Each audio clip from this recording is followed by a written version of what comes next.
እምነት ብቻ ስትል ምስጢራት አያስፈልጉም እያልክ ነው አይደል? ክርስቶስ በሰራው ስራ እሱን በማመን ብቻ ይዳናል። ቅዱስ ጴጥሮስ በውሃ ድነዋል ብሏል አላለም? በመርከብ እንደዳኑ ነው የማውቀው። መርከቡን ያዳናቸው ውሃው ለጥፋት ነው የዘነበው እንጂ ውሃው ለማዳን ቅዱስ ጴጥሮስ ተሳስቷል። መጽሐፉ እያለ ለምን አሁን ጴጥሮስ ተሳስቷል አልተሳሳተም? ወደ በቃ ጴጥሮስ በውሃው ዳኑት ወይስ በውሃ ነው የዳኑት አልልም። ለምንድን ነው የምለው? በውሃው ዳኑ አለኛ። ሙሉ መጽሐፍ እጃችን ላይ እኮ አለ አይደል? አባ አሁን አይምሮ አለ ይመስክር። ኖ በሰራው መርከብ ውስጥ ነው ገብተው የዳኑት ወይስ ውሃው ለጥፋት ነው የዘነበው ወይስ ለማዳን? አንዴ ስም ማን ነው? መጽሐፍን እንመልከተው። ስም ማን ነው? እሺ ሶፊ ይባላል። ሶፊ። እሺ ሶፎንያስ። ቅዱስ ጴጥሮስ በውሃው ዳኑ አለ። ልታርመው ነው? እኔ ደግሞ ዘፍጥረት መጽሐፍ ላይ ያለውን ታሪክ አላልኩም። እኔ ውሃው ለማዳን አይደለም። ዋናው ታሪኩ ጋር እንሂዳ። የኖህ ታሪክ ጋር እንሂድ። ለምሳሌ ይሁዳ እንዴት ነው የሞተው? ታንቆ ከዛ በኋላ አንጀቱ ተዘርግፎ ሞተ ይለናል መጽሐፍ። እስቲ ታንቆ ከዛ በኋላ አንጀቱ ተዘርግፎ ሞተ የሚለው ምን ጋር ነው? አይ ቲንክ ማርቆስ ላይም አለ። እስቲ ያውጣልን አንበው።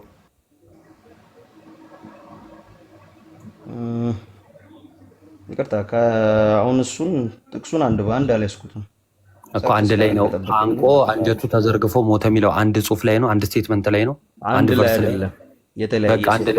የተለያየ። ስለዚህ አንዱ አንዱን ስህተት አያደርገውማ። ሁሉም ያው ጸሐፊዎቹ ስለሚለያዩ የሚዩበት ምልከታ ይለያያል እኮ። ስህተት ያደርገዋል ወይ? ለምሳሌ አንደኛው ወንጌል ላይ ታንቆ ብሏል፣ አንደኛው ላይ አንጀቱ ተዘርግፎ ብሏል። አንዱ አንዱን ስህተት ያደርገዋል ወይ? ሁለቱም ያዩበት ምልከታ ይለያያል። ስህተት ያደርገዋል ወይ? አስማምተን ነው የምንሄደው። ስህተት ያደርገዋል። ስለዚህ መጽሐፍ ቅዱስ እርስ በርሱ አይጋጭም። አንተ በዚህ አግሪመንት የምትሄድ ከሆነ ዘፍጥረት መጽሐፍ ላይ ሙሴ ሲጽፍልን ተሳስቷል እያልክ ነው። አላልኩም።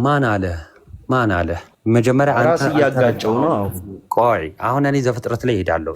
የጴጥሮስ መልእክት ላይ ሊያዘ እንሂድ፣ ችግር የለውም። በጣም ደስ የሚለኝ ቆይ አንዴ።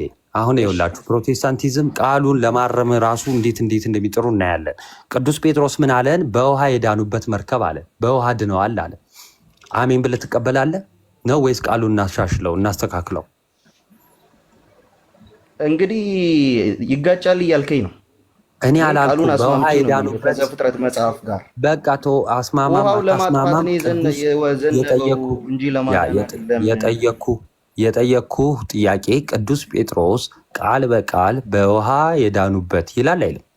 በውሃ የዳኑበት ይላል አይልም? ቃል በቃል የዳኑት በመርከቡ ነው እንጂ በውሃው አይደለም። ውሃው ለጥፋት ነው የዘነበው። እሺ ቅዱስ ጴጥሮስ ግን በውሃ ነው የዳኑት ይላል።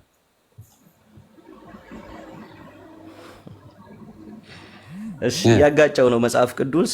ያው የሚሰማን ሰው ይፈርዳል። ዘፍጥረት መጽሐፍ ላይ ሄደን ማየቱ ለምን እንደፈራው ያጋጨውን ምናምን ተወሱ። ምንም ከስራ ያለ ሰው ይታዘባቸዋል። ለማንኛውም ቅዱስ ጴጥሮስ ምንድን ነው የሚለው?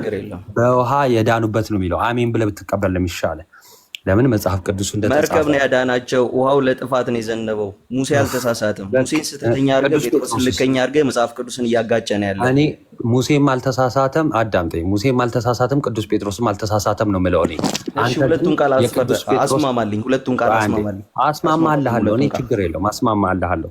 በውሃ የዳኑበት የሚለውን ግን ቃሉን ትቀበለዋለህ? መርከቡ ነው ያዳናቸው። ውሃ የዳኑበት የሚለውን ትቀበለዋለህ ወይ ነው ያልኩህ። እኔ በቃል በቃል ቅዱስ ጴጥሮስን ትቀበለዋለህ? ቃል በቃል የተጻፈውን ማለት ነው። ውሃ አያድንም። ስለዚህ እኔ ቪዲዮ ላብራና ለእታች ክፍሉን እንደውም እንደውም በነገራችን ላይ እሱ ያመጣው ራሱ ሎጂክ እንደውም እንደማያስኬደው ያ ውሃ ለነዛኞቹ ጥፋት ሲሆን ለስምንቱ ነፍሳት ግን መዳን ሆኗል አይደለ? እንዴ ናት። እንደውም በጣም ታላቅ የሆነ ምስጢር የተፈጸመበት ነው። እኔ ደግሞ ቃሉን በቃል ደረጃ መቀበል አለበት። አዎ እና ቃሉን በቃል ደረጃ ራሱ መቀበል አለበት። ለዶክትሪናቸው እነሱ አሁን ከቅዱስ ጴጥሮስ የተሻሉ ሆነው እነሱ ይዘው ለመጡት ዶክትሪን ሰዋቢ ለሆነ ትምህርት ማለት ነው እንግዲህ በመንፈስ ተመርቶ የተጻፈውን በመንፈስ ቅዱስ እንትን የተጻፈውን መጽሐፍ ወይም ጴጥሮስን ለማረም ይነሳሉ። this is ፕሮቴስታንቲዝም እና ናቱ የቀጠለ ብሮስኪ። እሺ ቴንክ ዩ። እሺ እቺ ምንድን ናት የምትለው? አንበባት እስቲ አንዴ። ምንድን ነው የሚለው? ሶፊ ሚዩት አድርጋችሁኛል እኮ ሚዩት እያደረጋችሁ። 8 ነፍስ አንበባው 8 ነፍስ በውሃ የዳኑበት መርከብ ሲዘጋጅ ይላል። ይኸው እዚሁ ጋር እኮ በምን የዳኑበት አለ? እሺ ክፍሉን ጨርሰን እናነበው። እችን 21 ላይ እናነበው። አይደለም መልስ የምጠይቅህን ብቻ ይኸውልህ፣ እንድንግባባ ነው የምትፈልገው። አሰልቺ እንዳይሆነ ስር ላለ ሰው። እሺ በምን የዳኑበት አለ? ቅዱስ ጴጥሮስ ነው የሚለው ባይዘ ይሄን። እሺ እችን ምዕራፍ 21 አንብባት እኮ አንብልሃለሁ። ቆይ አንዴ አዳምጠኛ። አታሽ በዛሬው ዕለት መጫወጫ አንፈልግም እኛ። እሺ ቃል በቃል እኔ የተለየ ትርጉም ይኸውልህ፣ አዳምጠኝ። ስለ ትርጉም ሁሉ አይደለም እያወራሁት ያለሁት ወይ ደግሞ ስለ ስነ አፈታት አይደለም። ቃል በቃል ምን ይላል እዚህ ጋር? እስቲ አንበው። 8 ነፍስ በምን የዳኑበት ይላል? በውሃ የዳኑበት መርከብ ሲዘጋጅ የሚለውን ነገር ግን ያስ ይዤዋለሁ። ሲዘጋጅ ይላል። በምን ዳኑ ነው? ስለ መርከቡም ነው እያወራ ያለው። ችግር የለውም። የጠየቅኩ ምንድነው? 8 ነፍስ በምን ዳኑ ይላል? 8ቱ ነፍስ በምን ዳኑ ይላል?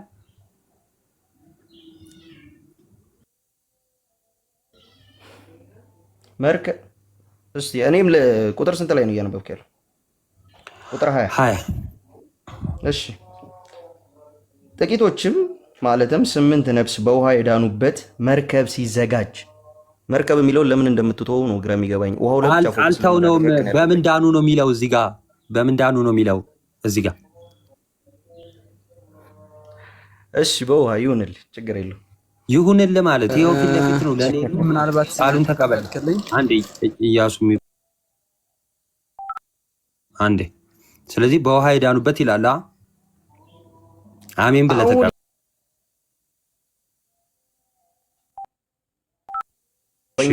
እሱን እናያለን። ቅዱስ ጴጥሮስን እኛ አሜን ብለን ነው ይኸውልህ በሐዋርያት አስተምሮ ላይ የተመሰረትን መሆናችን የምታውቀው ይሄው እነሱ እንዳስተማሩን አሜን ብለን ስለምንቀበል ነው። በውሃ የዳኑበት ይላል። አሜን በውሃ የዳኑበት ብለን እንቀበላለን። ከዛ ትርጉሙን ግን እኔ ያስረዳሃለሁ ለምን በውሃ እንዳለ ማለት ነው። ምሳሌ ሆኖ ነው አይደለም? ምሳሌ ሆኖ ክፍሉን ጨርሰን እንሂድ። ምሳሌው ሆኖ አለ። ምሳሌው የሆነው ለ8ቱ ነፍስ ለዳኑበት ነው አይደለም እኮ? ጨርስና አንብቧ። ኧረ እኔ ጥያቄ ነው የጠየቅኩህ። 8ቱ ነፍስ ለዳኑበት ነው ምሳሌው ወይስ አይደለም ነው ያልኩ?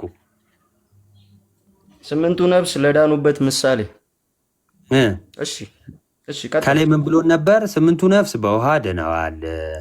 ከዛስ ይህም ውሃ አለ ደግሞ ማለት ጥምቀት ምሳሌው ሆኖ አለ። ምሳሌነቱ 8ቱ ነፍስ ለዳኑበት ነው አይደለም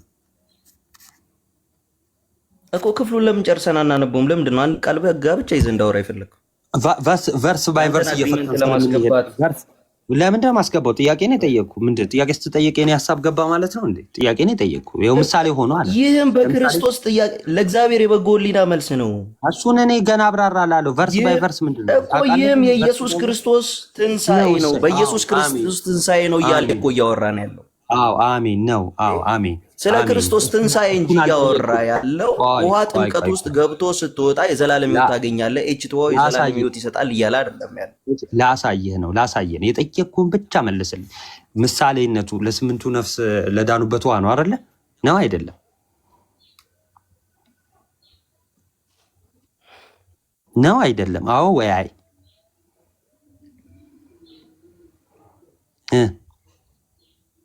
አነቀሽ? እሺ እሱ ይሄው ምሳሌነቱ ለ8ቱ ነፍስ አላለቀኝም። ቆይ ስለዚህ 8ቱ ነፍስ ለዳኑበት ምሳሌ ሆኖ ሰምታችኋል። እሺ ምን አለ? ጥቂቶች ማለት 8 ነፍስ በውሃ የዳኑበት መርከብ ሲዘጋጅ እግዚአብሔር ትዕግስት በኖህ ዘመን በቆየ ጊዜ ቀድሞ አልታዘዙም። ይህም ውሃ ደግሞ ማለት ምን? ጥምቀት ምሳሌ ሆኖ አሁን ምን ይለናል? ያድነናል። አሁን ያድነናል የተባለው ጥምቀቱ ነው አይደለም? የውሃ ጥምቀት አያድንም። እሺ አሁን ያድነናል የተባለው እዚህ ክፍል ላይ ምንድን ነው? ምሳሌ ነው እያለ ያለው። ስለዚህ ምሳሌ ነው። ከአሁን በፊት የዳንበት ነገር አለ ማለት ነው። ምሳሌ ሆኖ የዳንበት ነገር አለ ከአሁን በፊት። ምሳሌ ሆኖ የተባለው ምንድን ነው? ጥምቀት ነው አይደለም? የትኛው ጥምቀት? እናንተ ችግራችሁ ጥምቀት ሲባል አንድ ጥምቀት ጋር ብቻ ስለምትሄዱ ነው። የትኛው ጥምቀት? ምንም እናንተ የምትለው ቆይ መጀመሪያ ክፍሉ ላይ የትም አልለቀህም። ይህም ውሃ ደግሞ አለና ጥምቀት አለ። ይህ ጥምቀት ያድናል ተባለ። ምሳሌ ሆኖ የተባለው ጥምቀቱ ነዋ። ከአሁን በፊት የዳንበት ምሳሌ ነው እያለ ነው ያለው። ከአሁን በፊት የዳንበት ነገር አለ። ያ የዳንበት ነገር ደግሞ ምንድን ነው? ምሳሌው ሆኖ እሰይ ጴንጤ ና ምሳሌ የሆነ ይኸው ጥቂቶች የዳኑበት ነው እንጂ እኛ የዳንበት አለ። ይኸው ካሜራ ባይበራ ነው። ዘፍጥረት መጽሐፍ ላይ መሄዱን የፈራው ዘፍጥረት አንሄድም። ይኸው እዚህ ላይ ነው የምጨርሰው። ዛሬ አልለቀህም ከዚህ። ይኸው 8ቱ ነፍስ የዳኑበት እንጂ እኛ የዳንበት አይልም። አይዞ ገና 8ቱ ነፍስ የዳኑት በመርከብ እንጂ በውሃ አይደለም። እኔ አንተን እኔ አልሰማህም። እኔ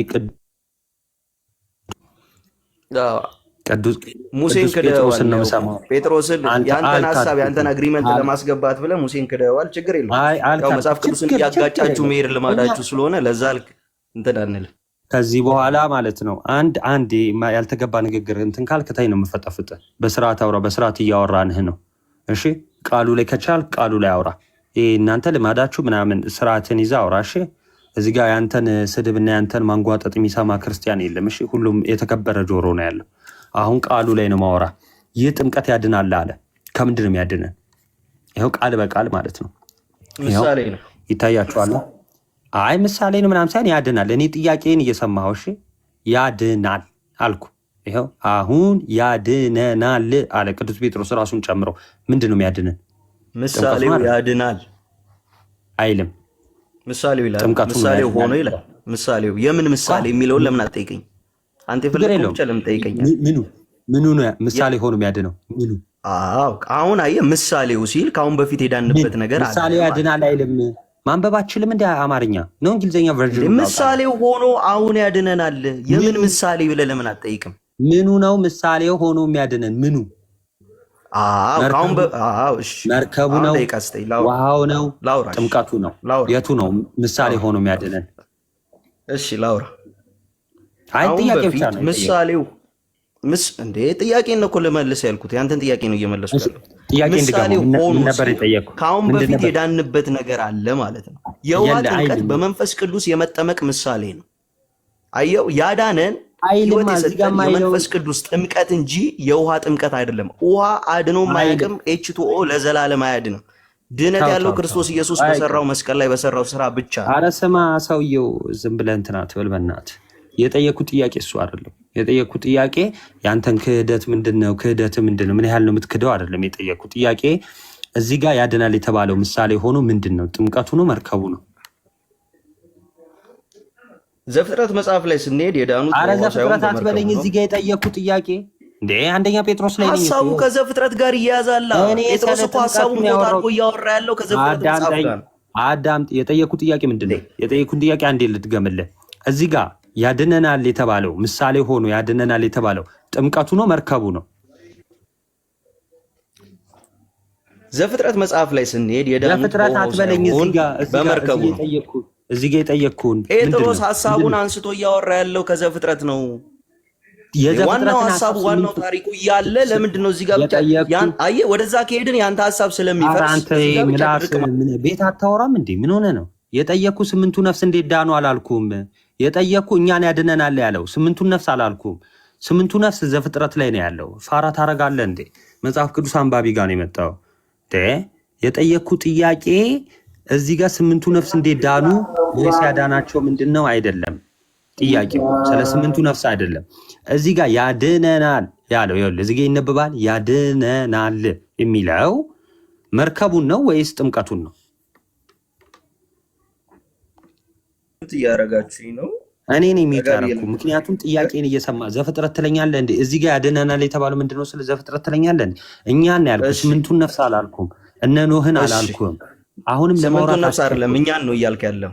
እሺ ጎበዝ። እኛ ደግሞ አዲስ ኪዳን ላይ ዘፍጥረት ላይ አይደለም ያለ፣ እኛ አዲስ ኪዳን ላይ ያለ ነው። ዘፍጥረት አትበለኝ ከዚህ በኋላ ስማኝ፣ አሁን አትቸኩል ለማውራት ስማኝ። ጥያቄን ድጋሜ ደግምልሃለሁ።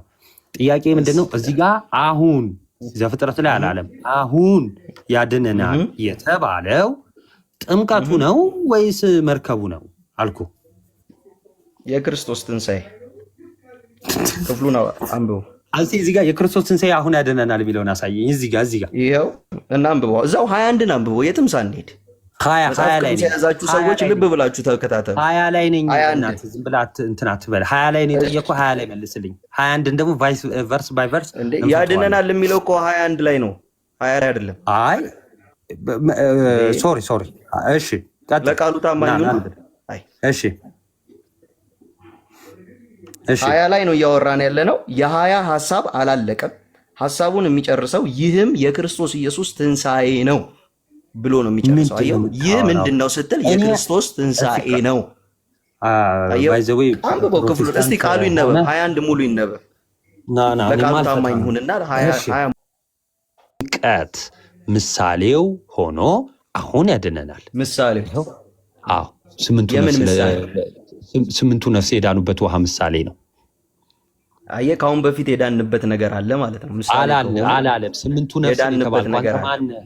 ዘርህ አልነበረም። ስምንቱ ነፍስን የተባለው የነኖ ማነህ አንተ? አንተ መጨረሻውንም አልዳንክም እንኳን በፊት ልድን። ስምንቱ ነፍስን የተባለው ከላይ አችልም እንዴ ማንበብ?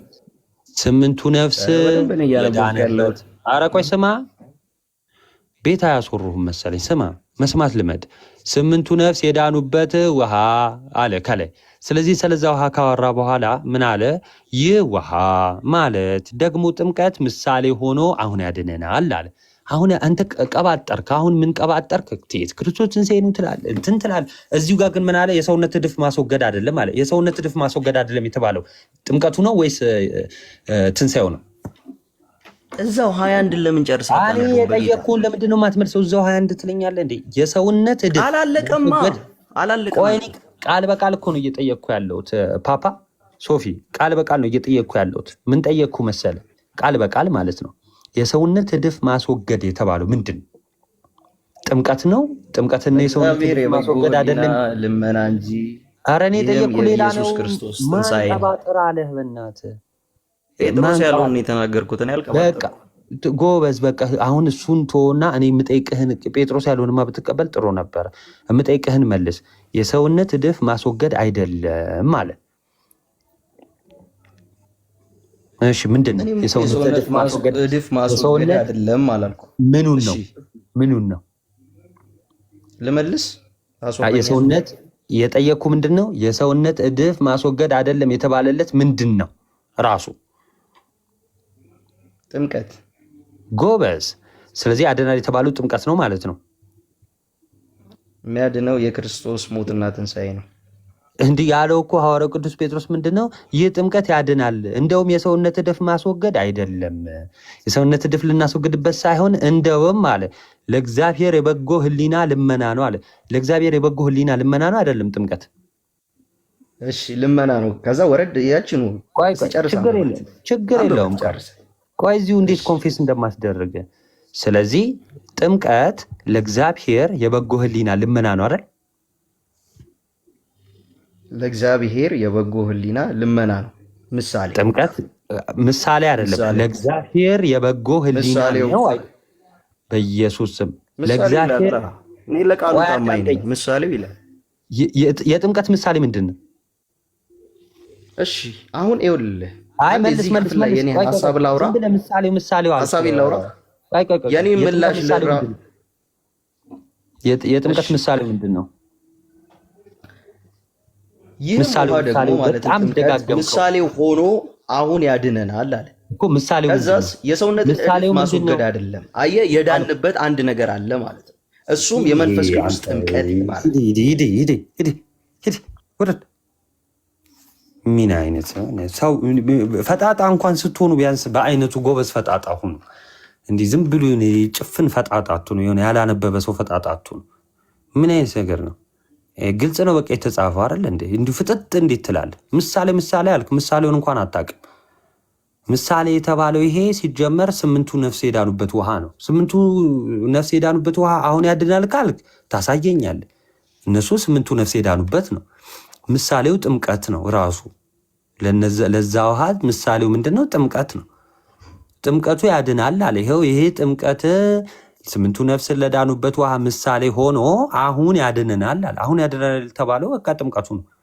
ከዛ ይህ ጥምቀት ደግሞ እንዲሁ ሻወር አይደለም፣ የሰውነት ድፍ ማስወገጃ አይደለም። እና ምንድን ነው ሲባል ሐዋርያው ቅዱስ ጴጥሮስ ምን አለ? ለእግዚአብሔር የበጎ ሕሊና ልመና ነው አለ። ከዛስ ለእግዚአብሔር የበጎ ሕሊና ምንድን ነው ስለው ምሳሌው እጅል ነህ እንዴ? እንዲህ መጽሐፍ ቅዱስ እኮ ይሄ የዲያና ታሪክ አይደለም፣ ወይም ሙሽራዋ አይጥ የሚለው የልቦለድ ታሪክ አይደለም። እንዲህ ዝም ብለህ እንደመጣልህ እንትን የምትለው ይሄ ግልጽና ግልጽ ነው። በቃ በስመ አብ ብለህ ጀምር። በጌታ በኢየሱስ ቀጥሉ። ባሮኬ አዛ ግን እኮ አንተ ቃሎት ያሰማል። እናቱ ትንሣኤ ሲል ራሱ የሰሙት ነበርና ራሱ እኮ ከሞትና ከትንሣኤው ጋር የሚተባበረው በምን እንደሆነ ያው አልገባውምና ግን ቃሎት ያሰማል። እናቱ ሌላ ድርቅ ሳትሉ ቢያንስ ቃሉን የተጻፈውን እንኳን መቀበል የምትችሉ ፕሮቴስታንቶች ካላችሁ ግቡና ለዶክትሪናችሁ ሳይሆን ለመጽሐፍ ቅዱስ ታማኝ ሆናችሁ ለቃሉ ታማኝ ሆናችሁ ካላችሁ እየገባችሁ መወየት ትችላላችሁ። አንድ ቁጥር ጻፉ። ቃሎት ያሰማልን እናቱ ሮስኪ አሜን። አንዳንዴ እንትኑ ነው እንደው ቢያንስ የተሻለ ፕሮቴስታንቱ ነው ማለት ይህ እንደው ዝም ብሎ ጭፍን ፕሮቴስታንት አትሆኑ። ቢያንስ ፕሮቴስታንት መሆናችሁ ራሱ ሞት ነው። ግን እንደው ቢያንስ እንደው የተሻለ ፕሮቴስታንቱ ነው። ጌታ ሆይ አቢ ኬት ነው ካለሁበት ወዳለህበት ሂድ። ስርዓት የላችሁም ራሱ ወዳለህበት ሂድ ተመለስ። እዚህ ምን ታደርጋለህ ታዲያ? ካለሁበት ይለኛል እንዴ? እሺ እያሱ ተመልሰሃል? አዎ ናቲ ተመልሻለሁ። እሺ አሁን ያወራነው ሰምተሃል ስለ ጥምቀት? አዎ አንደኛ ጴጥሮስ ምዕራፍ 3:21 ላይ ያድናል የተባለው ጥምቀት ነው አይደል? እሺ ቦታውን ላምበውና ከዛ ሜላውን እንላለን። ችግር የለም። ከስንት ጀምሬ ላምበው? ከ20 ጀምሬ ላምበው። ከ20 ጀምሮ አንብበው። እሺ እነዚህ በወህኒ የነበሩት ነፍሳት ቀድሞ በኖህ ዘመን መርከብ ሲሰራ እግዚአብሔር በትዕግስት ይጠብቃቸው የነበሩ። ትክክል አይደለም። ቆይ አንድ ዘለሃል መሰለኝ። ማለት ስታነበው እንዳጋጣሚ ሆኖብህ ሊሆን ይችላል። ጥቂቶች ማለት ከሚለው ችግር የለውም። ጥቂቶች ከሚለው ጀምርልኝ። ከስንት? ከ20 እኮ እነዚህ ብሎ ነው የሚጀምረው። 20 ከ19 ጀምርልን። ችግር የለውም። እሺ ቀጥል። ከ20 እነዚህ በወህኒ የነበሩ ነፍሳት ቀድሞ በኖህ ዘመን መርከብ ሲሰራ እግዚአብሔር በትዕግስት ይጠብቃቸው የነበሩ እምቢተኞች ናቸው። በውሃ የዳኑ ጥቂት ይኸውም 8 ሰዎች ብቻ ነበሩ። ምንድነው መጽሐፍ? ምንድነው የምታነበው? ማለት ምንድነው መጽሐፍ ቅዱስ? አይ ምንድነው? አዲሱ መደበኛ ነው? አዎ በ2001 አዲሱ መደበኛ ነው። አዎ ለዛ ነው። እሺ ለዛ ነው ትንሽ አጻጻፉ ወጣ ያለ ነው ሲጀመር። ቆይ በሱ ሳይሆን በዚህ በ1954ቱን ትቀበለዋለህ? አዎ እቀበላለሁ። ያ ላንብልህ፣ ከዚህ ላንብልህ። እሺ ጥቂቶች ማለት 8 ነፍስ በውሃ አሁን በወይኔ ነበሩ የሚለው ሲጀምር አይደል ነው እንዴት እንደሆነ አላውቅም። በወይኔ አልነበሩም 8ቱ ነፍሳት። አይ ሌላ ነው እሱ ከላይ የቀጠረ ነው በወይኔ የሚለው እኮ አዎ እንጂ ከመርከቡ ጋር የተገናኘ አይደለም እነሱ ማለት ነው። ኤኒዌይስ ችግር የለውም። እዚህ ላይ ላንብልህ፣ አንተም ተከታተለኝ። ጥቂቶች ማለት 8 ነፍስ። እሺ 8 ነፍስ በውሃ የዳኑበት መርከብ ሲዘጋጅ እግዚአብሔር ትዕግስት በኖህ ዘመን በቆየ ጊዜ ቀድሞ አልታዘዙ አይደለ?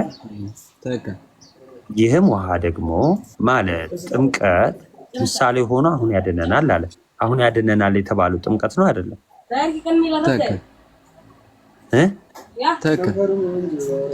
እሺ ይህ ጥምቀት ያድናል ተባለ። ስለዚህ ከምንድን ነው የሚያድነን? እሺ እዚህ ክፍሉ ላይ ሲናገር ናቲ ውሃው ማለት እዛ አሁን ጴጥሮስ ላይ ያለው ማለት ያዳናቸው ነው ወይስ የዳኑበት ነው? ለማ እነዚህ 8 ሰዎች ማለት ሌሎች ሰዎች ያጠፋቸው ያንን ውሃው ነው አይደል? ለሌሎችን ያጠፋቸው እንቢተኞች ያጠፋቸው ይሄ ውሃው ነው። ሌሎቹን ያጠፋቸው እንቢተኞቹን ይሄን ውሃው ነው ያጠፋቸው። ሌሎቹ ግን ከዚህ ውሃ ዳኑ።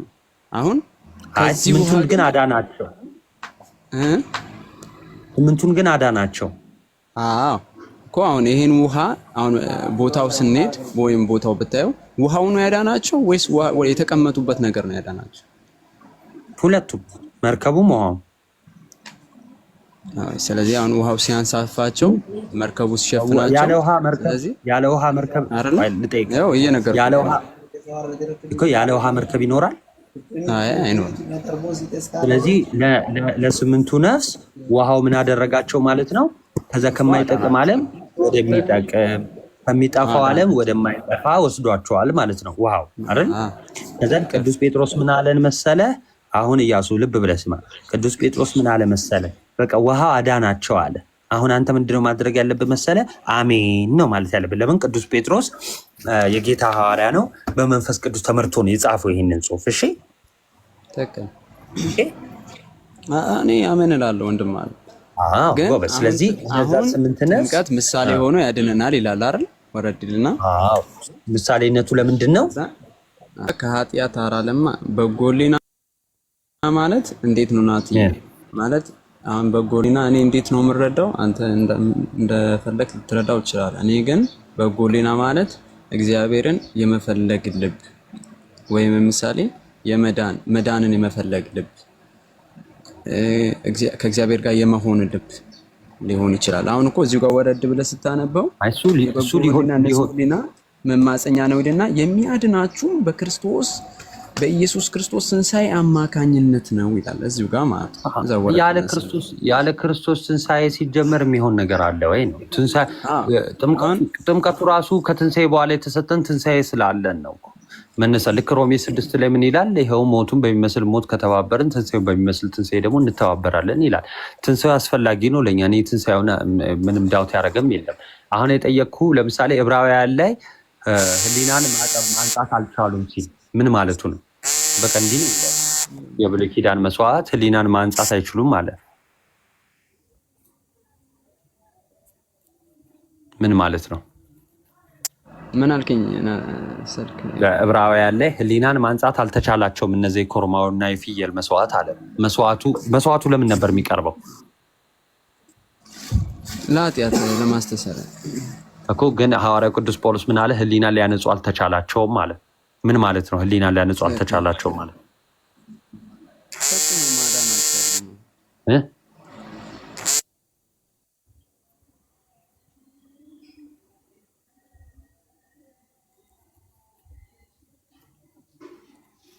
ኢያሱ ስልክ ቫይብሬቱ በስማ በቶንዶስ ነው እንደምትጠቀመው ልልህ ነበረ። ያው ደግሞ በዚህ ጊዜ ቀልድ ኧረ እኔ አይደለሁም ፓፓ፣ እኔ አይደለሁም። በየመሃሉ ምን ያስጮህሻል ልልሽ ነበር ፓፓ። ሄሎ ወገን፣ እሺ ተመለስክ? እሺ አጠር እናድርገው፣ አሰልቺ እንዳይሆን አጠር እናድርገውና አሁን ያድነናል የተባለው ከምንድን ነው? የበጎ ሕሊና። አይ ያድነናል የተባለው ከምንድን ነው? እዚህ ቦታው የሚለው ነው። ጥምቀት ያድነናል አለ። አሁን ያድነናል አለ። ከምንድን ነው የሚያድነን? ስንት መዳን ነው ያለው? ከምንድን ነው የሚያድነን እኮ? አሁን ያድነናል የሚለው እኮ ጥምቀት ምሳሌ ሆኖ አሁን ያድነናል አለ። ከምንድን ነው የሚያድነን ሲባል ደግሞ የበጎ ሕሊና ልመና ነው ይላል። አይ አይደለም። ከምንድን ነው የሚያድነን ያልኩህ እኔ? ይኸው በጎ ሕሊና አሁን ራሱ ስቲል አሁን ከክርስቶስ ጋር መነሳታችን ከበጎ ሕሊና ነው የሚያድነን?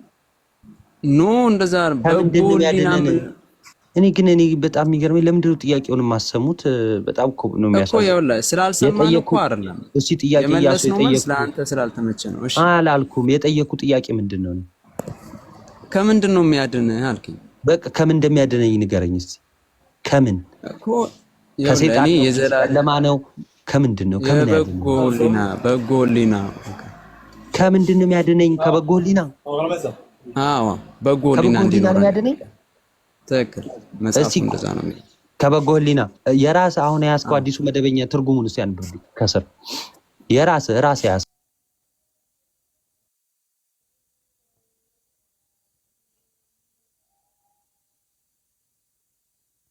በንጹህ ህሊና በእግዚአብሔር ፊት የሚቀርብ መማፀኛ ነው። እሺ ከበጎ ህሊና ኮሜንታሪው ነው እንደዛ የሚለው አይደለም። ቪዲዮ ላይ ኮሜንታሪው ከስር ማብራሪያ አለው። ህዳጉ ላይ ከስር ህዳግን አንብበው ወንድም አለ። ምንም ህዳጉ ላይ የተቀመጠን ነገር የለም። እስቲ ቪዲዮ ክፈት እስቲ ያሳየኝ አንዴ። አዲሱ ህዳግ የሌለው ከሆነ እኔም አለኝ። እስቲ አንዴ ክፈት ቪዲዮውን አሳየኝ። እሺ ትንሽ ከበጎ ህሊናማ ለምን ያድናል ፓፓ? እሺ ወይ ዩባ የበጎ ህሊና የሚባል መጥፎ ነገር መጣ እንዴ? ከዛ ነው የሚያድናቸው እነሱ። ያ ማለት እኮ ነው። አሁን ስትጸልይ ራሱ ጌታ ሆይ ከበጎ ህሊና አድነኝ እያልክ ልጸልይ ነው ማለት ነው። ለዛ ነው ህሊና የሌላቸው ትላለህ። ኧረ ይቅርታ እንደዛ ማለት ፈልጌ አይደለም አልክ እንጂ ማለት ፈልጌ አይደለም። አይደለም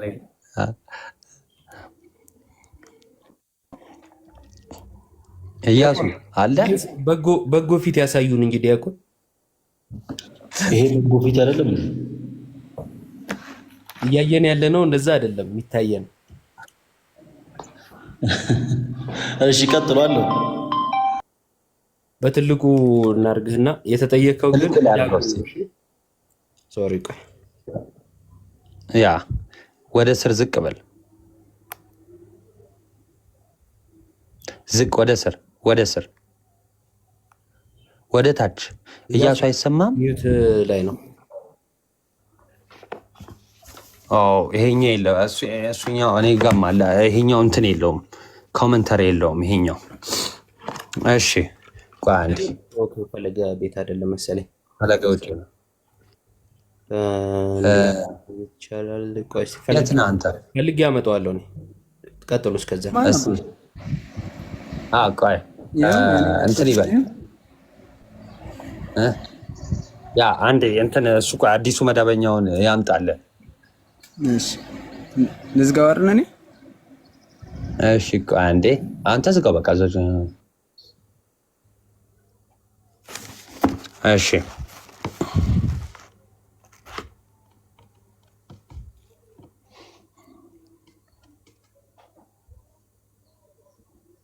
እሺ አዲሱ መደበኛ ያለው አለ እንዴ? ኮሜንት ላይ ኢዮባ ምስኪ መለስ።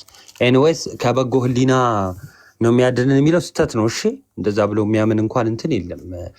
አሁን እንግሊዘኛ ባሳይህ እስቲ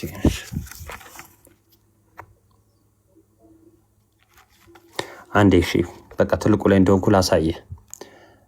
እሺ ይታያል። ካሜራዬ እንዴት እንደሆነ አላውቅም። እሺ ይታያል። ይሄ የፕሮቴስታንት ኮሜንታሪ ነው። እያሱ ይታያል። አልጠራም አባ ተብዛዛ። እሺ ይሄ ሪኮቨሪ ቨርዥን ኮሜንታሪው ነው። እሺ የፕሮቴስታንት ነው፣ የኦርቶዶክስ አይደለም። የፕሮቴስታንት ነው። እስቲ ሽፋኑን አንዴ። እሺ ኒው ቴስታመንት ቀጥልሽ። ያ ሪኮቨሪ ቨርዥኑ ማለት ነው። እሺ ኮሜንታሪ ነው። ኮሜንታሪ አለው። ያው 20 ላይ ላንብልህ እንትን ነው። ምንም ማድረግ አልችልም። ስቀርብ ብዥ ይላል። ይወደ ለኔ አይታየኝም፣ ግን አንተ ሰማህ ነው። ያ ላንብልህ እንደዚህ ካሜራዬ ነው። ምንም አይታይ ለካሜራው ነው። እሺ እሺ ቀርብ ብዥ ተለቀቀብኝ። ያው እንትኑ ካሳየው ግን ይበቃል። ላንብልህ 20 ላይ ለምሳሌ water was a medium through which the saving was accomplished. The ark saved Noah and his family from God's judgment ካለ በኋላ the destruction of the world by the flood በውሃ ዓለም ትጠፋለች። እሺ but the water saved them from the corrupted generation and separated them onto a new age ይላል። ኮራፕትድ ከሆነው ጄኔሬሽን ከዛ ከሚጠፋው ከተበላሸው ዓለም ወደ አዲሱ እድሜ አሻግሯቸዋል። እነሱን አዳናቸው ብሎ ያስቀመጠው ለዛ ነው ካለ በኋላ ዝቅ ብለው 21 ላይ የጥምቀትን ላነብልሽ አዳነን የሚለውን ፓርት ስለሆነ ከዛ 21 ላይ ምን ይላል? referring to the water mentioned in the preceding verse of which the water of baptism is the antitype. This indicates that Noah and his family passing through the flood within the ark was a type of passing through baptism. The water of the flood delivered them out of the old manner of life into a new environment. In like manner, the water of baptism delivers us out of the inherited vain manner of life onto manner of life resurrection in Christ. እሺ ስለዚህ ምንድነው the whole idea ይሄ ከሚጠፋው ዓለም በክርስቶስ ትንሣኤ ከምን ያሻግረናል እያለ ነው። ከምን ያሻግረናል እያለ ነው? ወደ ህይወት ወደ ክርስቶስ ትንሣኤ ህይወት ያሻግረናል እያለ ነው የፕሮቴስታንት ኮመንታሪ ማለት ነው እንጂ አንተ እንዳልከው ከበጎ ህሊና ያድናል ማለት አይደለም። ገብቶሃል? አይናቲ እኔ እንዳልኩት እኮ አይደል መጽሐፉ እንዳልሆነ ያልኩት ግን ምን አይደለም መጽሐፉ ይላል አይደለም። የኔ ጥያቄ የኔ ጥያቄ ምን ነበር? ማርቆስ ላይ እንሄዳለን። የኔ ጥያቄ ምን ነበር? ጥያቄ ልድገምልህ። ያድነናል ብሏል አላለ? ያድነናል ብሏል አላለ? ከምንድን ነው ያድነን? ለምሳሌ ለምሳሌ ቀለል ላድርግልህ ጥያቄው። ስምንቱን ነፍስ ውሃው ከምንድን ነው ያዳናቸው? ስምንቱን ነፍስ ከጥፋት ነው አይኔ አባት። እሺ እኛን ጥምቀት ከምንድን ነው ያድነን? አሁን ያድነናል። ስለዚህ የሚያድነን የበጎ ህሊና ከምንድን ነው የሚያድነን? ከምንድን በጎ ህሊና እንዲኖረን ነው ስቲል ነው የሚያደርገው ነው ከክፍሉ አንፃር ብቻ። እንዴት እንደምንግባባ አልገባኝ። ይታያል ወይ? እስቲ አንበው ዮባ ይታያል እያሱ። አይ የደበዘዘ ነው አይታይም። ለእኔ በደንብ ስለሚታየኝ አነብላለሁ፣ ችግር የለውም። የአዲሱ መደበኛ የአንደኛ ጴጥሮስ ምዕራፍ 3 ቁጥር 21 አንድምታ ነው ወይም ደግሞ ህዳጉ ነው ማብራሪያው ማለት ነው። ውሃ የጥምቀት ምሳሌ ሆኖ ስለዚህ ቦታ ሁለት ስዕላዊ መግለጫዎች ቀርበዋል። እያዳመጥክ እሺ። ውሃ የጥምቀት ምሳሌ ሆኖ የሚለውን ሲያብራራ ነው። በዚህ ቦታ ሁለት ስዕላዊ መግለጫዎች ቀርበዋል። የኖህ የጥፋት ውሃ ጥምቀትን፣ ጥምቀት ደግሞ ድህነትን ያመለክታል። በደንብ ስማ። የኖህ የጥፋት ውሃ ጥምቀትን፣ ጥምቀት ደግሞ ድህነትን ያመለክ ምሳሌ ሆኖ የሚለው የኖህ የጥፋት ውሃ ነው ማለት ነው። ራሱን የሚያብራራው እዚሁ ጋር። ጥምቀት ደግሞ ድህነትን ያመለክታል። ውሃው ጥምቀትን የሚያሳይ ስለሆነ በሁለቱም ሁኔታዎች ስለ ፍርድ ለጥፋት ውሃ የኃጢአተኞች ሞት፣ በጥምቀት ደግሞ የክርስቲያኖች አማኞች ሞት ቢነገርም የሚያድን ውሃ ነው። ምን የሚል የሚያድን ውሃ ነው። ጥምቀት የድህነት ትምህርት በመሆኑ የክርስቶስን ሞት መቃብርና ትንሣኤ ስለሚያሳይ ከእርሱ ጋር አንድ መሆናችንን እያለ ይቀጥላል። እያሱ ሰምተሃል?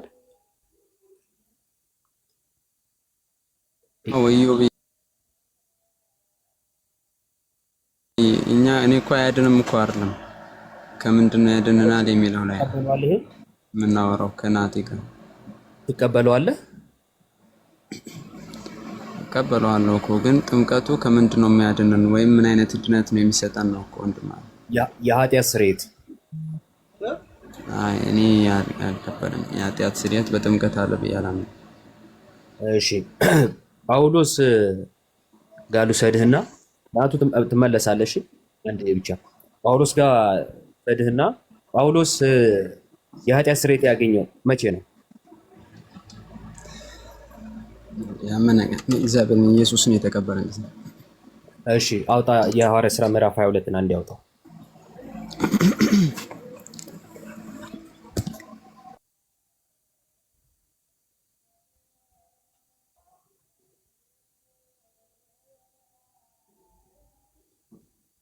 ናቱ ቤት ነህ እንዴ?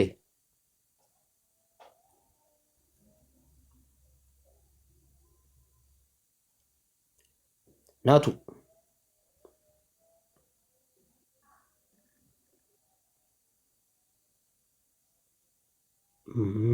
ማትሰማ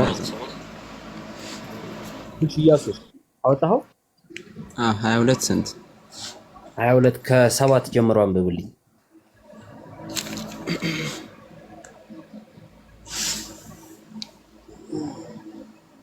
እሺ እኔም ምድር ላይ ወደው ከዚያም ሳውል ሳውል ለምን ታሳድደኛለህ የሚለኝ ድምፅ ሰማሁ። እኔም ጌታ ሆይ አንተ ማን አልሁት። እርሱም አንተ የምታሳድደኝ የናዝሬቱ ኢየሱስ ነኝ አለኝ። ከኔ ጋር የነበሩትን ብርሃኑን አዩ፣ ነገር ግን የሚናገረኝን የእርሱ ድምፅ በትክክል አልሰሙም። እኔም ጌታ ሆይ ምን ላድርግ አልሁት። ጌታም ተነስተ ወደ ደማስቆ ሂድ፣ እሺ እዚህ ጋር ልታደርገው የሚገባህን ሁሉ ይነግሩሃል አለኝ። እሺ እዚህ ጋር ላስቆምህና ጌታ ሆይ ምን ላድርግ ባለ ጊዜ አምኗል ወይስ አላመነም? ኦሬዲ አምኗል እኮ አምኗል። እሺ የኃጢአት ስርየት አግኝቷል? yes በደንብ እንዳትረሳ በኋላ እንዳንጨቃጨቅ አሁኑኑ አጥርተህ እንድናልፍ ነው። ጌታ ሆይ ምን ላድርግ ባለ ጊዜ አምኗል ወይ ስለ አዎ አምኗል ብለኸኛል። በዚህ ጊዜ ባመነ ጊዜ የኃጢአት ስርየት አግኝቷል ወይ ስለ አዎ ብለኸኛል። ተሳሳትኩ? ትክክል ነው። አዎ ብያ። እሺ አሁን ቀጥል። በዚያም ልታደርገው የሚገባህን ሁሉ ይነግሩሃል አለኝ። ከብርሃንም ጸዳል የተነሳ ዓይኔ ስለታወረ ከእኔ ጋር የነበሩት እጄን ይዘው እየመሩ ወደ ደማስቆ አደረሱኝ። ከዛም ሐናንያ የተባለ ሰው ሊያሳየኝ ወደ እኔ መጣ። እርሱም ሕግን አሁንም አንዴ ላስቆምህና ሐናንያ ጋር ለመድረስ ስንት ቀን ፈጀበት ጳውሎስ ከደማስቆ? ምን አልከኝ? ከደማስቆ መንገድ ሐናንያ ጋር ለመድረስ ስንት ቀን ፈጀበት?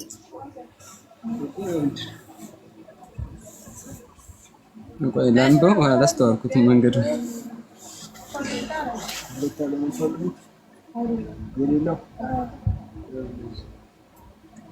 ምን አልከኝ? ተቆራርጣል እያሱ። አይ መንገዱን አላስተዋልኩትም ነበር። ላንብበው አልኩ እያነበብኩት። እሺ ሐዋርያት 9 ላይ የሶስት ቀን መንገድ እንደሆነ ተጽፏል። እሺ ለማንኛውም ቀጥል።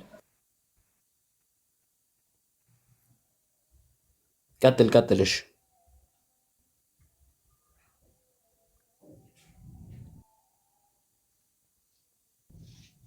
ጆሲ ወንጌል ምናምን የሚለው ወንጌል ኢየሱስ ነው የሚለው ወንድማችን ሐዋርያት ሥራ ምዕራፍ 9 አንብብ። አላነበብክም ማለት አልተጻፈም ማለት አይደለም። እና መጽሐፍ ቅዱስ አጥኑ ወንድሞቻችን። ሐዋርያት ሥራ ምዕራፍ 9 ላይ የሶስት ቀን መንገድ እንደሆነ ተጽፏል። እሺ ኢያሱ ቀጥል። እሺ እርሱም ቀጥሎ እንዲህ አለ፣ የአባቶች አምላክ ፈቃዱን እንድታውቅ ጻድቁን እንድታይና ቃሉን ከአንደበቱ እንድትሰማ መርጦሃል። ስላየኸውና ስለሰማኸው ነገር በሰው ሁሉ ፊት ምስክር ትሆነዋለህና፣ ታዲያ አሁን ምን ትጠብቃለህ? ተነስተህ ስሙን እየጠራ ተጠመቅ፣ ከኃጢአትህም ታጠብ።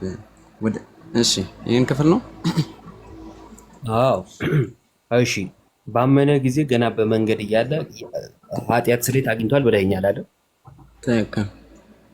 አሁን ለምንድን ነው እሱ ተጠመቅ የኃጢአት ስርየት ታገኛለህ የተባለው? ከላይ ምን ትሆናለህ ነው ያለው?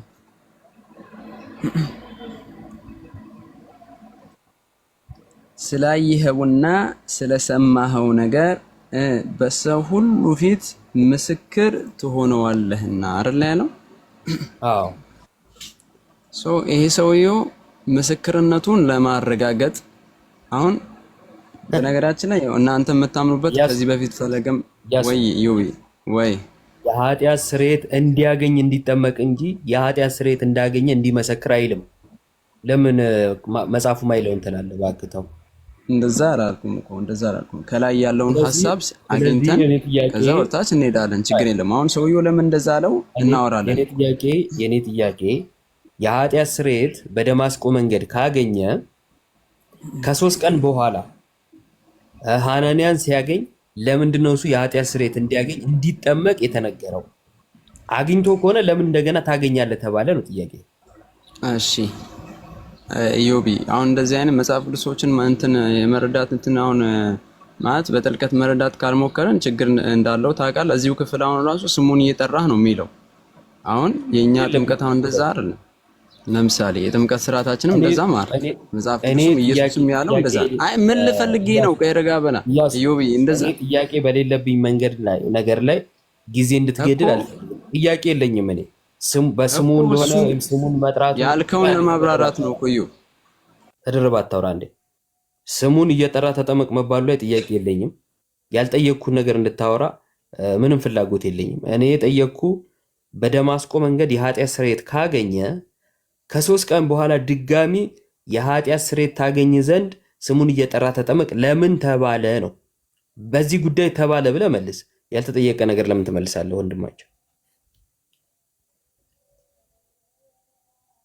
አሁንም እንዴት ነው እንደዚህ የሚለው? አሁን ሰውየው ትክክል ነው ወይ ማለት ከኃጢአትን ታጠብ ስላለው ሰውየው ትክክል ነው ወይ ነው የኔ ጥያቄ። አሁን መጠየቅ እኔ ሰውየው ትክክል አይደለም ይገኛል ወንድሜ ፉል አንደርስታንዲንግ የለውም። ያው እየነገርኩህ እኮ ነው ሰውየው ትክክል አይደለም። ይሄ ንግግሩ እንደዚህ የሚያስብላል። ለምሳሌ እንኳን ሌላ ስህተት እዚሁ ጋር ስሙን እየጠራ ተጠመቅ ነው የሚለው። አንዴ ማን ነው የተሳሳተው ሰውዬ? ሐናንያ ነው። ዋው በስማ በወልድ የሚል የጋዲ ቪዲዮ አሁን ነበር መክፈት። በመንፈስ ተመርቶ የተላከ ሐናንያ ቆይ አንዴ እቺን ንግግርህን አንዴ ሰው ሁሉ በደንብ ይስማል። ሐናንያ ማለት በመንፈስ ተመርቶ እግዚአብሔር ነግሮት የሄደ ሰው ነው። ወንጌልን የሰበከለት ማለት ነው፣ ወይም የመሰከረለት ነው ሐናንያ ተሳስቶ ነው ስሙን እየጠራ ተጠመቅ ከኃጢአትም ታጠብ ያለው እያለ ነው ወንድማችን። እሺ ሐናንያ ተሳስቶ እንዲህ ሚል ከሆነ አሁን አንተ የምትጠቅሰልኝን ጥቅሶች እንዳለ እኔ ለምን አምናለሁ? እነሱ እንዳልተሳሳቱ ማስረጃ ምንድን ነው?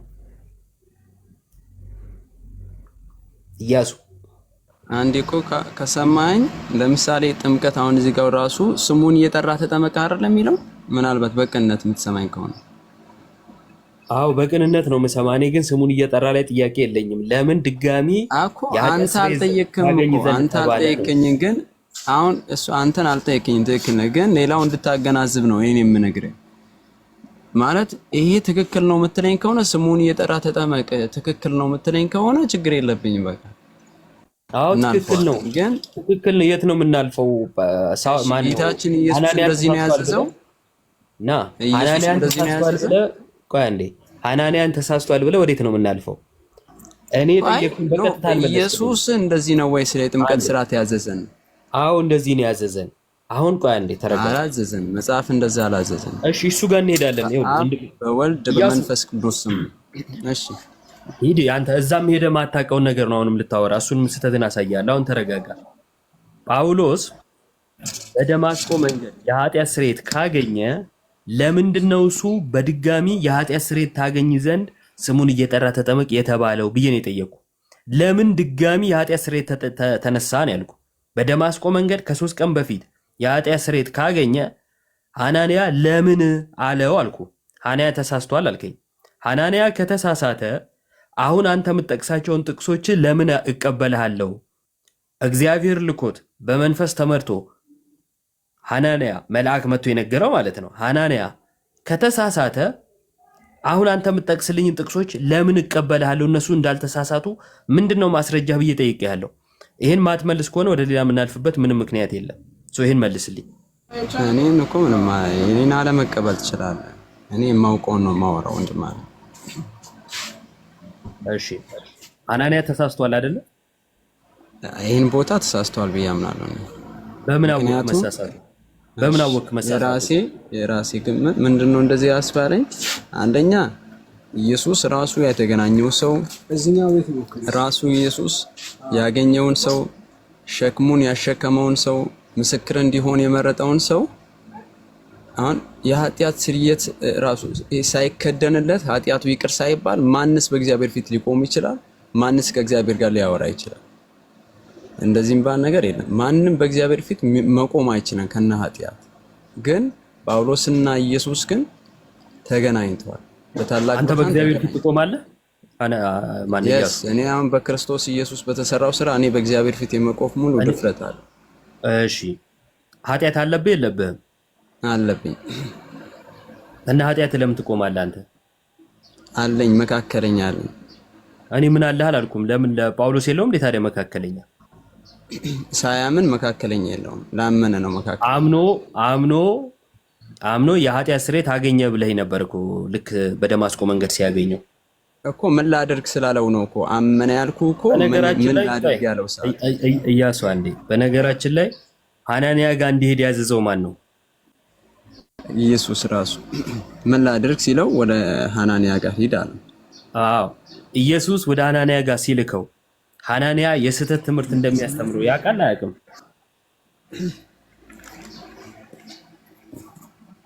ኢየሱስ ሐናንያ የስህተት ትምህርት አስተምሯል ስላልከኝ ሐናንያ ስህተት ከሆነ የተናገረው ኢየሱስ ወደ ስህተት ነው ወይ የመራው? እንደዛ አይደለም። እኔ ሰዎች ይሳሳታሉ ብዬ አምናለሁ። እግዚአብሔር አይሳሳትም። እኔ ሰዎች ይሳሳታሉ አይሳሳቱም ጥያቄ አይደለም። ኢየሱስ ወደ ተሳሳተው ሐናንያ ጋር የላከው እንዲሳሳት ነው ወይ?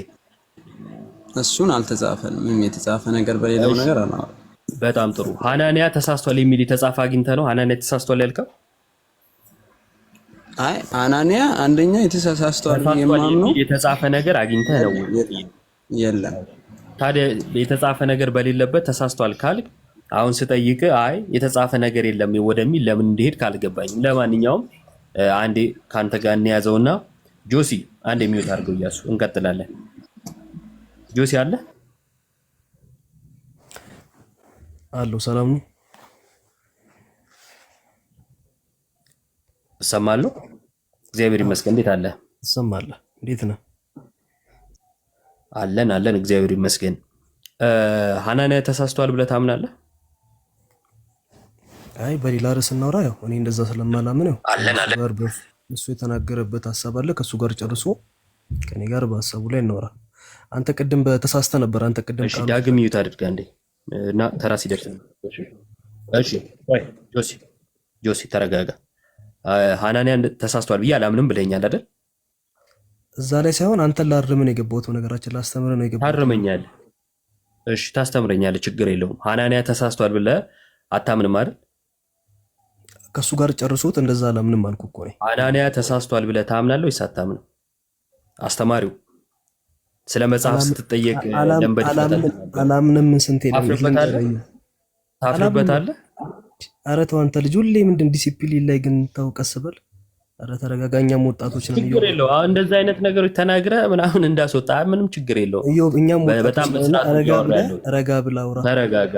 አንተ ራሱ ተረጋጋ ወዳጄ። በስርዓት ነው እያወራ ያለሁት። እሺ ያንተ ነው የኢያሱ ነው ትክክለኛ ትምህርት። ኦኬ እሺ ቀጥለህ ምን አልከኝ? ያንተ ነው የኢያሱ ነው ትክክለኛ ትምህርት? ሆነ በሁለታችን መካከል ሳይሆን በትምህርታችሁ ላይ ነው ማውራት የምፈልገው። ጥያቄ ያንተ ነው ወይንስ የኢያሱ ነው ትክክለኛ ትምህርት? ኖ ለምንድን ነው እንደዚህ አይነት ጥያቄ መጠየቅ አትችልም እኮ እኔን። አንተ የተሳሳከውን ሰት ነው እንጂ አንተን ማረም የምችለው። እሺ ታች ትወርዳለህ ማለት ነው የኛ አራሚ። ለመጽሐፍ ቅዱስ እንኳን መታመን ሳትችል አንተ ሰው ልታርም አትችልም በፍጹም። አንደኛ አለማወቅህን ቅድም እዛው ኮሜንት ላይ እኮ አሳይቻለሁ። የሶስት ቀን መንገድ ነው ስል አቶ ኢዮብ እንደዚህ የሚል አልተጻፈም አልክ። የሐዋርያት ሥራ ምዕራፍ 9 ላይ እንደተጻፈ ነገር ጌታ አገኘው። ጌታ ወደ ሐናንያ ላከው። ጌታ ወደ ሐናንያ ቢልከውም ሐናንያ ግን የስህተት ትምህርት አስተማረው ብለህ መልሰህልኛል። እሺ የሐዋርያት ሥራ ምዕራፍ 2 ላይ ጴጥሮስ የሐዋርያት ሥራ ምዕራፍ 2 ላይ ጴጥሮስ ወንድሞቹ ምን እናድርግ ብለው በጠየቁት ጊዜ ምን ብሎ ነው የመለሰላቸው? የሐዋርያት ሥራ ምዕራፍ 2 ላይ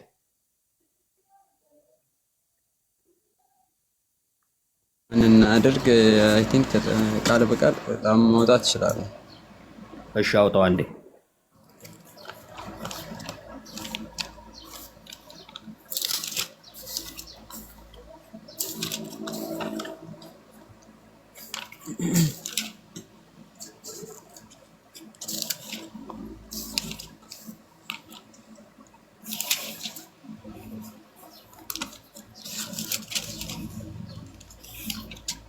እሺ 2 ስንት?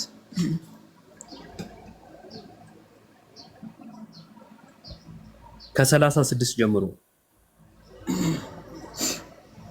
እሺ 36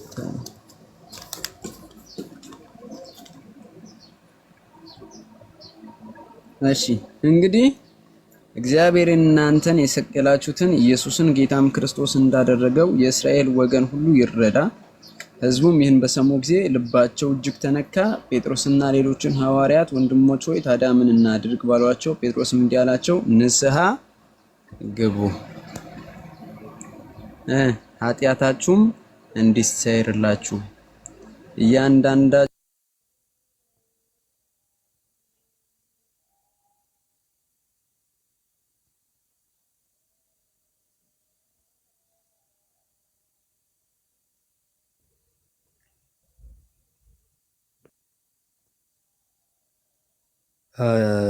ኢያሱ ተቋርጠሃል።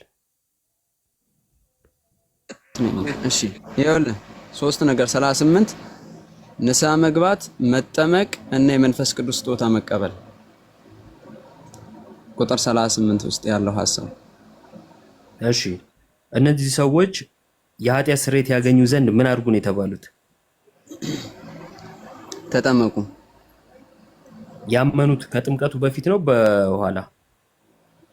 እሺ ይሄ አሁን ፕሮሰስ ነው እየነገራቸው ነው እንጂ እዚህ ጋር ያመነም አሁን ምን እናድርግ ነው ያሏቸው። ስለዚህ እኮ ጥያቄ ነው እኮ ዮብዬ እኮ ጥያቄ ያመኑት ከጥምቀቱ በፊት ነው በኋላ ነው ያልኩት።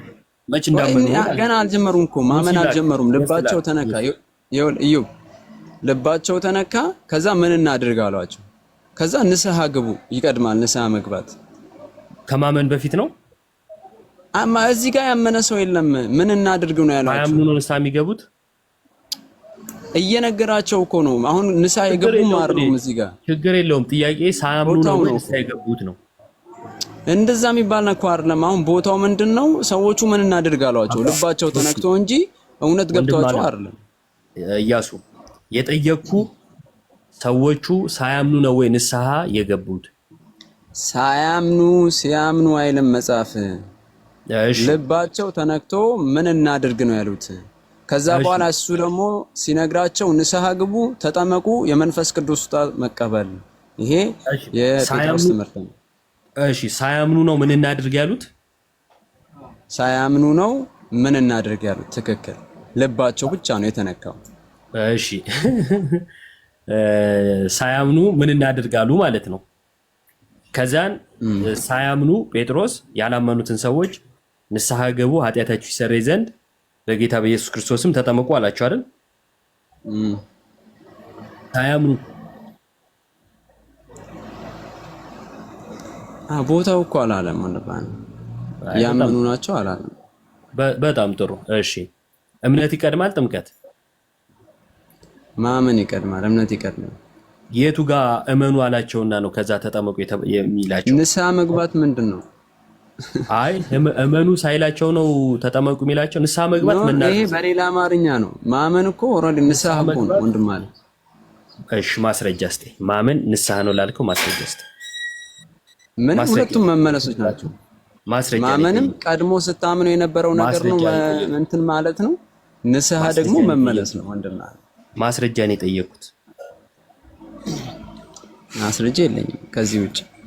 ማስረጃ የለም። ማስረጃ ሳይኖር ለምን ታወራለህ ወንድማችን? ተው። እውነት ለመናገር አንተ ራስህ የለም ዮቢ። ለምኑ ነው ማስረጃ? ለምሳሌ እዚህ ጋር ያመኑ ናቸው እያልከኝ ነው። አዎ ያመኑ ናቸው። እሺ አስረዳሃለሁ። ምንም ችግር የለውም። አንተ ዳን ሳይሆን አሳየኝ መጽሐፉ ላይ አሳየኝ። ችግር የለውም። 35 እና 34 ላይ ካለ እኔ ችግር የለውም። 35 እና 36 እና 37 ላይ እና 38 ላይ ነው ያለው። ችግር የለውም። ያነበብኩት እኔ 38 ነው። 38 ላይ ያመኑ አይደለም የሚለው። እሺ ችግር የለውም። አዳምጥ። የመጀመሪያው በጣም ከይቅርታ ጋር ፊት ለፊት መናገር ስላለብኝ ነውና በጣም ትዳፈራለህ። የእግዚአብሔር ቃል ላይ ያለ ምንም ሳታቅ ነገርየው ምንም ጥናት ሳታረግ ማለት ነው ምንም የተዘጋጀህበት ነገር ሳይኖር በጣም በድፍረት ነው የምትናገረውና ይሄ ትንሽ ይከብዳል እውነት ለመናገር። እንደመጣልህ እዛው ስትጠይቅ እዛው ትናገራለህ። ይሄ ትክክል ብልህነት አይደለም። አይ ይሄን ነገር ላጥናው ማለት ልመድ፣ እስኪ ቆይ አንብቤ መልስልሃለሁ ማለት ልመድ። በድፍረት እንደዚህ አይነት ስህተት መሳሳት አንተ እግዚአብሔር የላከውን ሐናንያን ተሳስቷል ማለት በጣም ይሄ ድፍረት እኮ ነው። በሙሉ አፍ ነው ሐናንያ ተሳስቷል፣ ተሳስቶ ነው ስሙን እየጠራ ተጠመቅ ከኃጢአትም ታጠብ ያለው አልከኝ። ይሄ ትልቅ ስህተት ነው እና መረጋጋት ይልመድብ እና በትዕቢት የእግዚአብሔርን ቃል እንደፈለጉ መናገር አይቻልም፣ ፍርድ ያመጣል እና ለራስ ስትል ተጠንቀቅ። እኔ አስረዳህና እንጨርሳለን ማለት ነው። ክፍሉ ላይ እነኚህ 3000 ነፍሳት ናቸው ጴጥሮስ ያስተማራቸውና ከላይ ከፍ ብለህ ስትመለከት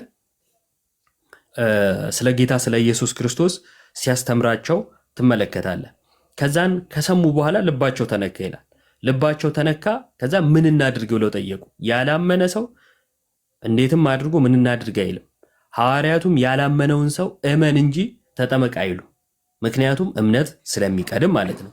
ያላመነን ሰው በቃ ስሙን እየጠራ ተጠመቅ ከኃጢአትህም ታጠብ አሉት ማለት ሰው እምነት አያስፈልግም ማለት ነው። ሳያምንም ስሙን እየጠራ ተጠምቆ የኃጢአት ስርየት ሊያገኝ ይችላል የሚል ትምህርትን ያስክ ማለት ነው። እና ይሄ ትክክል አይደለም። ጆሲ ታች ኮሜንት እየጻፍክ እያየሁ ነው። እዚህ ጋር የተሳሳተ አንድ ወንድም አለ እና መሳሳቱን አዎ አልቀበልም ብለኸኛል።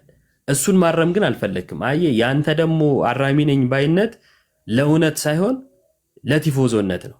እና እንደዚህ አይነቱ ነው ትዕቢት፣ ብልግና ተብሎ ሊገለጽ የሚችለውና ጆሲ አላዋቂነትህን በይፋ ከምገልጥብህ ኮሜንት ላይ ነግሬሃለሁ። እሷን ይዘህ ቁጭ በል። አይ ካልክ ላክ ብያለሁ፣ ትገባና አሳይሃለሁ። የጆሲ ማን ነው እያሱ ለአንተ መጠቁም። አሁንም አዲሱ መደበኛን ሄዳ አንብበው።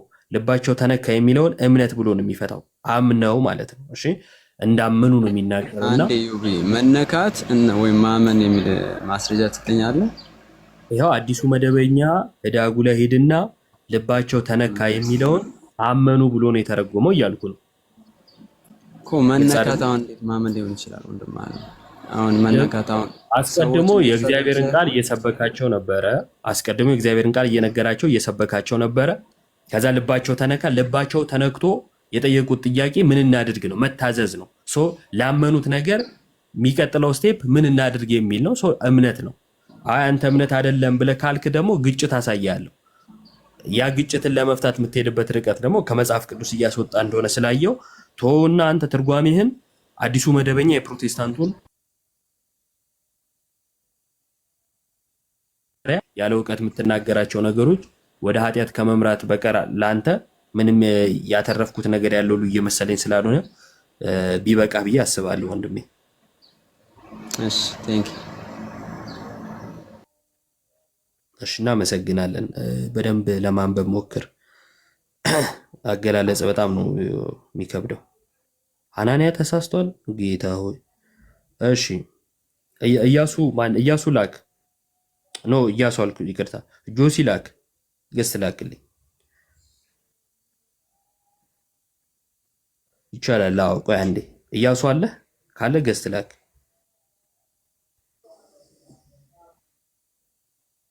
መሳብ ለሞዴሬተር ተከልክሎ ይሁን አላውቅምና መሳብ አልቻልኩ። አፕዴት ከተደረገ በኋላ ሞዴሬተር መሳብ እየቻለ አይደለም መሰለኝ።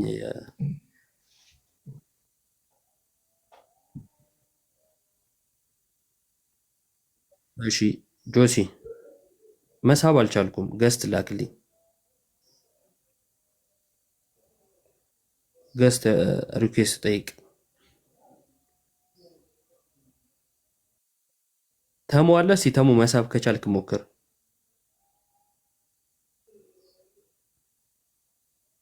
ውጣና ተመልሰ ግባ እስቲ ጆሲ። እሺ ውጣና እንትኑን መልሰ ግባ ከአፕሊኬሽኑ